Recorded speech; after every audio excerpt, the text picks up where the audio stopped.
चूरू राजस्थान का वह जिला है जो सर्दियों में सबसे ज्यादा ठंडा और गर्मियों में सबसे ज्यादा गर्म रहता है। पर्यटन की बात करें तो चूरू के काफी स्थान आपको लुभाएंगे और चूरू के क्राइम की बात करें तो आंकड़ा चौंकाने वाला है, क्योंकि चूरू में हुए चर्चित हत्याकांड और चूरू से निकले बड़े गैंगस्टर हमेशा चर्चा में रहते हैं। आज बात इन्हीं गैंगस्टर की जो चूरू जिले से आते हैं। चूरू जिले का टॉप गैंगस्टर है संपत नेहरा। संपत नेहरा चूरू के राजगढ़ तहसील का निवासी है। पिता रामचंद्र चंडीगढ़ पुलिस में एएसआई पद पर तैनात थे, इसलिए संपत नेहरा भी चंडीगढ़ ही पढ़ा है। खेलकूद में रुचि रखने वाला संपत नेहरा एक बेहतरीन एथलीट था, लेकिन कॉलेज में जाते ही उसकी यह रुचि बदल गई। रुचि बदलने का कारण भी था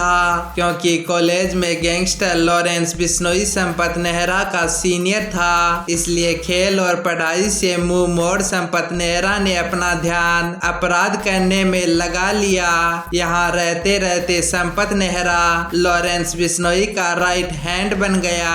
सोपू ग्रुप में जुड़ने के बाद पहला मुकदमा संपत नेहरा पर एक गाड़ी लूटने का लगा। इसमें गिरफ्तार हुआ लेकिन जेल से फरार हो गया। इसके बाद लगातार अपराधों को अंजाम देता रहा। संपत नेहरा सुर्खियों में तब आया जब वह अभिनेता सलमान खान की रेकी कर उसे मारने वाला था, लेकिन इसमें सफल नहीं हुआ और पुलिस के हाथ लग गया। पूछताछ में पता चला कि वो ये सब लॉरेंस बिश्नोई के कहने पर कर रहा था। चूरू जिले का दूसरा टॉप गैंगस्टर है कपिल पंडित। एक पंडित कर्मकांड करवाता है, एक पंडित शास्त्रार्थ करवाता है, लेकिन हम आपको कहे कि एक पंडित हथियार उठाकर गोलियां दागता है तो आप क्या कहेंगे? यह सच नहीं है, विश्वास कीजिए यह सच है, क्योंकि कपिल पंडित इसका उदाहरण है। कपिल पंडित चूरू के बेवड़ गांव का निवासी है और गांव में पंडित नाम से फेमस है। कपिल पंडित के अपराध की शुरुआत इसके गांव से ही हुई थी, जब इसने शराब का कारोबार करने के लिए एक ठेका लिया, लेकिन ठेके पर बस कंडक्टर राजेंद्र गढ़वाल की वजह से घाटा हो गया, क्योंकि राजेंद्र गढ़वाल अवैध शराब बेचता था। इस सिलसिले में दोनों में लड़ाई हो गई और इस लड़ाई में राजेंद्र गढ़वाल मारा गया। यह पहला मुकदमा कपिल पंडित पर लगा और वह जेल गया। जेल में कपिल पंडित की जान पहचान संपत नेहरा से हुई और उसके जरिए लॉरेंस बिश्नोई से। इसके बाद कपिल पंडित ने अपराधी दुनिया को गले लगा लिया।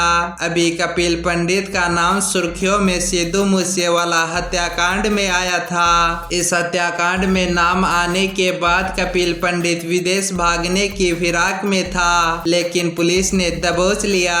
कपिल पंडित पर कई संगीन मुकदमे दर्ज हैं। चूरू जिले का तीसरा टॉप गैंगस्टर है देवकरण उर्फ देवला जाट। देवला जाट चूरू के लालासर गांव का निवासी है। देवला जाट और स्ट्रीट शूटर गंगाराम उर्फ गंगला दोनों ही एक गैंग चलाते हैं और कई लड़के इनकी गैंग में शामिल है। देवला जाट के खिलाफ हत्या की कोशिश, लूट, डकैती, चोरी और जेल में फोन सप्लाई करने जैसे संगीन मामले दर्ज हैं। चूरू जिले का चौथा टॉप गैंगस्टर है अरशद खान। अरशद खान चूरू के सरदार शहर का रहने वाला है। अरशद एक बेहतरीन फुटबॉल खिलाड़ी था और नेशनल लेवल पर खेला भी था, लेकिन फुटबॉल अरशद को रास नहीं आई और फुटबॉल छोड़ हथियार उठा लिया।